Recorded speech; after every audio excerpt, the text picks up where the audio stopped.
Hi friends, have a nice day. இன்னைக்கு நான் உங்களை பார்க்கறதுல மிக்க மகிழ்ச்சியடைறேன். கர்த்தர் தாமே நம்ம அனைவரையும் ஆசீர்வதிப்பாராக.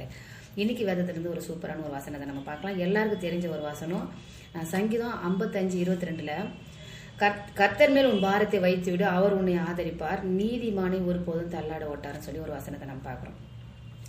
அல்லாது எல்லாருமே என்ன செய்வாங்க, கர்த்தர் மேல உன் பாரத்தை வச்சிருன்னு சொல்றாங்க. நான் அவர் மேல என் பாரத்தை நான் வச்சுட்டேன், அவர் என்னை என்ன செய்வார், கைவிட மாட்டார் அப்படின்னு சொல்லிட்டு நம்ம என்ன செய்யறோம்னு நினைச்சுக்கிறோம். எல்லாருடைய பாரத்தையும் வைக்கலாம், நான் இல்லைன்னு சொல்ல, ஏசப்பா தான் சொல்லியிருக்கிறாரு. ஆனா அடுத்த வார்த்தை ஒண்ணு இருக்கு, கர்த்தர் மேல் உன் பாரத்தை வைத்து விடு, அவர் உன்னை ஆதரிப்பார். அடுத்த ஒரு லைன் ஒண்ணு இருக்குதுல்ல, நீதிமானை ஒருபோதும் தள்ளாட விடாருன்னு சொல்லியிருக்கு. அதாவது நம்ம ஒரு விஷயத்துக்காக நம்ம கடவுள்கிட்ட வேண்டிக்கிறோம்னு சொன்னா, சும்மா போறவங்க வரவங்க எல்லா தப்பையும் செஞ்சுட்டு, திருடிட்டேன், நான் திருட போலீஸ்கிட்ட மாட்டிக்கினேன், கடவுளே என்னை காப்பாத்துன்னு சொன்னா செய்ய மாட்டார். அந்த மாதிரி விஷயத்துல என்ன செய்ய மாட்டார், உன் பாரத்தை சுமக்க மாட்டார். நான் தவறான வழியில போயிட்டேன், நான் நிறைய தப்பு செஞ்சுட்டேன், இன்னைக்கு நான் இந்த இடத்துல பிரச்சனை நான் மாட்டிக்கினேன், அதனால என்ன செய்யுங்க, என்னை காப்பாத்துங்கன்னு சொன்னா அந்த மாதிரியான விஷயத்த என்ன செய்ய மாட்டாரு, ஆண்டவர் விடுதலை செய்ய மாட்டாரு. அதே போலதான் இப்போ ஒரு கடைக்காரிக்கிட்ட கூட போயிட்டு நீங்க என்ன செய்றீங்க, ஒரு 100 ரூபாய் கொடுத்துட்டு உங்களுக்கு தேவையான ஒரு பொருளை நீங்க வாங்குறீங்க. அந்த 100 ரூபாய் கொஞ்சம் லேசா கிழிஞ்சிட்டு இருந்தா கூட பரவாயில்ல, அவர் அதை என்ன செய்வார், பார்த்துட்டு கூட சரி பரவாயில்லம்மா, நான் இது ஒரு டேப் போட்டு ஒட்டிக்கிறேன்னு சொல்லி ஒரு மனஸ்தாபத்தோட என்ன செய்வாரு, பரவாயில்லம்மா நான் இது சரி பண்ணிக்கலாம் அப்படின்ற மாதிரி ஒரு எண்ணம் இருக்கும்போது அதை வாங்கி என்ன செய்வாரு, அந்த பொருளை உங்களுக்கு கொடுப்பாரு. நல்லா 2ஆ கிழிச்சிட்டு, இது 100 ரூபாய் தானே, கொஞ்சம் ஒட்டி தந்துட்டேன், இந்தாங்க இதை வாங்கிக்கோங்கன்னு சொன்னா வாங்கி தருவாரா? அது அவருக்கு செல்லவே செல்லாது, ஏன்னா அது கிழிஞ்சு போயிடுச்சு. அந்த மாதிரி தான் நம்மளுடைய பாவங்களும் நம்மளுடைய நடத்தையும் நம்மளுடைய ஒழுக்கமும் எல்லாமே கிழிஞ்சு போயிடுச்சுன்னு சொன்னா அது எங்கேயுமே செல்லாது. ஓரளவுக்காது அந்த கொஞ்சம் லேசா ஒரு இழைதான் விட்டுருக்குதுன்னு சொன்னா கடைக்காரர் கூட அந்த 100 ரூபாய் வாங்கிக்குவாரு.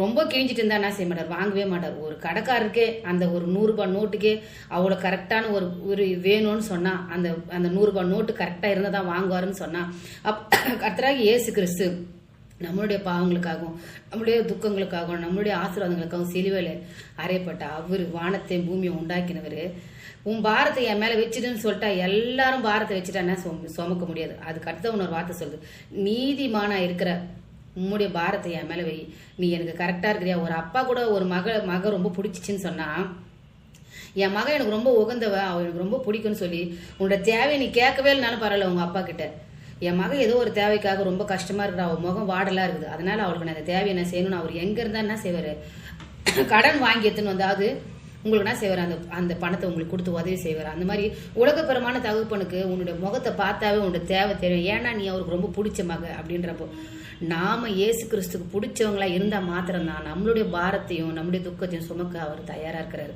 உன்னுடைய வேதனையை அறிகிறவரா இருக்கிறார். சும்மா எல்லா தவறையும் நான் செஞ்சுட்டு நான் பாரத்தை வைக்கிறேன், ஏத்துக்கன்னா தயவு செய்து எந்த பாரத்தையும் அவர் ஏத்துக்கிறவர் கிடையாது. அவர் நீதி உள்ள நியாயாதிபதி. அடுத்த வார்த்தை என்ன இருக்குதுன்றத மாத்திரம் பாருங்க, நீதிமானா இருக்கிற ஒரு துளியாவது அந்த 100 ரூபாய் நோட்டு மாதிரி பாருங்க, கொஞ்சமாவது கிழிஞ்சிட்டு இருந்துதான் அது செல்லும், ரொம்ப கிழிஞ்சிட்டு அது செல்லாதுல்ல. அந்த மாதிரி தான் நம்மளோட வாழ்க்கையும், நம்ம நடை உடை பாவனை எல்லாமே ஒரு அளவுக்காவது ஆண்டுக்கு பிடிச்சிருந்தாதான் நம்முடைய பாரத்தை அவர் சுமக்கிறாரோ, நம்முடைய தேவை அவர் சந்திக்கிறவருமா இருப்பார். என்ன ஃப்ரெண்ட்ஸ், உங்களுக்கு இந்த வசனம் இந்த வார்த்தை உங்களுக்கு பிடிச்சிருக்கும்னு நினைக்கிறேன். நீங்க பிடிச்சிருந்தா லைக் பண்ணுங்க, கமெண்ட் பண்ணுங்க, உங்க ஃப்ரெண்ட்ஸுக்கு ஷேர் பண்ணுங்க. தேங்க்யூ ஃபார் வாட்சிங். Hi friends, have a nice day. இன்னைக்கு நான் உங்களை பார்க்கறதுல மிக்க மகிழ்ச்சியடைறேன். கர்த்தர் தாமே நம்ம அனைவரையும் ஆசீர்வதிப்பாராக.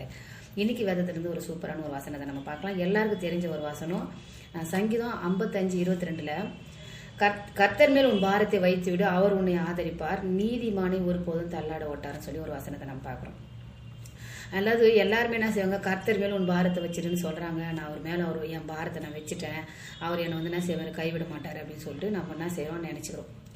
எல்லாருடைய பாரத்தையும் வைக்கலாம், நான் இல்லைன்னு சொல்ல, ஏசப்பா தான் சொல்லியிருக்கிறாரு. ஆனா அடுத்த வார்த்தை ஒண்ணு இருக்கு, கர்த்தர் மேல் உன் பாரத்தை வைத்து விடு, அவர் உன்னை ஆதரிப்பார். அடுத்த ஒரு லைன் ஒண்ணு இருக்குதுல்ல, நீதிமானை ஒருபோதும் தள்ளாட விடாருன்னு சொல்லியிருக்கு. அதாவது நம்ம ஒரு விஷயத்துக்காக நம்ம கடவுள்கிட்ட வேண்டிக்கிறோம்னு சொன்னா, சும்மா போறவங்க வரவங்க எல்லா தப்பையும் செஞ்சுட்டு, திருடிட்டேன், நான் திருட போலீஸ்கிட்ட மாட்டிக்கினேன், கடவுளே என்னை காப்பாத்துன்னு சொன்னா செய்ய மாட்டார். அந்த மாதிரி விஷயத்துல என்ன செய்ய மாட்டார், உன் பாரத்தை சுமக்க மாட்டார். நான் தவறான வழியில போயிட்டேன், நான் நிறைய தப்பு செஞ்சுட்டேன், இன்னைக்கு நான் இந்த இடத்துல பிரச்சனை நான் மாட்டிக்கினேன், அதனால என்ன செய்யுங்க, என்னை காப்பாத்துங்கன்னு சொன்னா அந்த மாதிரியான விஷயத்த என்ன செய்ய மாட்டாரு, ஆண்டவர் விடுதலை செய்ய மாட்டாரு. அதே போலதான் இப்போ ஒரு கடைக்காரிக்கிட்ட கூட போயிட்டு நீங்க என்ன செய்றீங்க, ஒரு 100 ரூபாய் கொடுத்துட்டு உங்களுக்கு தேவையான ஒரு பொருளை நீங்கள் வாங்குறீங்க, அந்த 100 ரூபா கொஞ்சம் லேசாக கிழிஞ்சிட்டு இருந்தால் கூட பரவாயில்ல. அவர் அதை என்ன செய்வார், பார்த்துட்டு கூட சரி பரவாயில்லம்மா நான் இது ஒரு டேப் போட்டு ஒட்டிக்கிறேன்னு சொல்லி ஒரு மனஸ்தாபத்தோடு என்ன செய்வார், பரவாயில்லம்மா நான் இதை சரி பண்ணிக்கலாம் அப்படின்ற மாதிரி ஒரு எண்ணம் இருக்கும்போது அதை வாங்கி என்ன செய்வார், அந்த பொருளை உங்களுக்கு கொடுப்பாரு. நல்லா 2ஆ கிழிச்சிட்டு இது 100 ரூபா தானே கொஞ்சம் ஒட்டி தந்துட்டேன் இந்தாங்க இதை வாங்கிக்கோங்கன்னு சொன்னால் வாங்கி தருவாரா? அது அவருக்கு செல்லவே செல்லாது. ஏன்னா அது கிழிஞ்சு போயிடுச்சு. அந்த மாதிரி தான் நம்மளுடைய பாவங்களும் நம்மளுடைய நடத்தையும் நம்மளுடைய ஒழுக்கமும் எல்லாமே கிழிஞ்சு போயிடுச்சுன்னு சொன்னால் அது எங்கேயுமே செல்லாது. ஓரளவுக்காது அந்த கொஞ்சம் லேசா ஒரு இழைதான் விட்டுருக்குதுன்னு சொன்னா கடைக்காரர் கூட அந்த 100 ரூபாய் வாங்கிக்குவார். ரொம்ப கிழிஞ்சிட்டு இருந்தா என்ன செய்ய மாட்டார், வாங்கவே மாட்டார். ஒரு கடைக்காரருக்கே அந்த ஒரு 100 ரூபாய் நோட்டுக்கே அவ்வளோ கரெக்டான ஒரு வேணும்னு சொன்னா அந்த 100 ரூபாய் நோட்டு கரெக்டாக இருந்தால் தான் வாங்குவாருன்னு சொன்னா கர்த்தராகிய இயேசு கிறிஸ்து நம்மளுடைய பாவங்களுக்காகவும் நம்மளுடைய துக்கங்களுக்காகவும் நம்மளுடைய ஆசீர்வாதங்களுக்காகவும் சிலுவையில அறையப்பட்ட அவர் வானத்தையும் பூமியை உண்டாக்கினவர் உன் பாரத்தை என் மேல வச்சுட்டுன்னு சொல்லிட்டா எல்லாரும் பாரத்தை வச்சுட்டா சுமக்க முடியாது. அதுக்கு அடுத்த ஒரு வார்த்தை சொல்லுது, நீதிமானா இருக்கிற உம்முடைய பாரத்தை என் மேல வை, நீ எனக்கு கரெக்டா இருக்கிறியா. ஒரு அப்பா கூட ஒரு மக ரொம்ப பிடிச்சிச்சின்னு சொன்னா என் மகன் எனக்கு ரொம்ப உகந்தவ, அவ எனக்கு ரொம்ப பிடிக்கும்னு சொல்லி உன்னோட தேவையை நீ கேட்கவே இல்லைனாலும் பரவாயில்ல, உங்க அப்பா கிட்ட என் மகன் ஏதோ ஒரு தேவைக்காக ரொம்ப கஷ்டமா இருக்கிற, அவள் முகம் வாடலா இருக்குது, அதனால அவளுக்கு நான் அந்த தேவையை என்ன செய்யணும்னு அவர் எங்க இருந்தா என்ன செய்வாரு, கடன் வாங்கி எடுத்துன்னு வந்தாவது உங்களுக்கு என்ன செய்வார், அந்த பணத்தை உங்களுக்கு கொடுத்து உதவி செய்வார். அந்த மாதிரி உலகப்பரமான தகப்பனுக்கு உன்னுடைய முகத்தை பார்த்தாவே உன்னோட தேவை தெரியும். ஏன்னா நீ அவருக்கு ரொம்ப பிடிச்ச மக அப்படின்றப்போ நாம இயேசு கிறிஸ்துக்கு பிடிச்சவங்களா இருந்தா மாத்திரம்தான் நம்மளுடைய பாரத்தையும் நம்மளுடைய துக்கத்தையும் சுமக்க அவர் தயாரா இருக்கிறாரு. உன்னுடைய வேதனையை அறிகிறவரா இருக்கிறார். சும்மா எல்லா தவறையும் நான் செஞ்சுட்டு நான் பாரத்தை வைக்கிறேன் ஏத்துக்கன்னா தயவு செய்து எந்த பாரத்தையும் அவர் ஏத்துக்கிறவர் கிடையாது. அவர் நீதி உள்ள நியாயாதிபதி.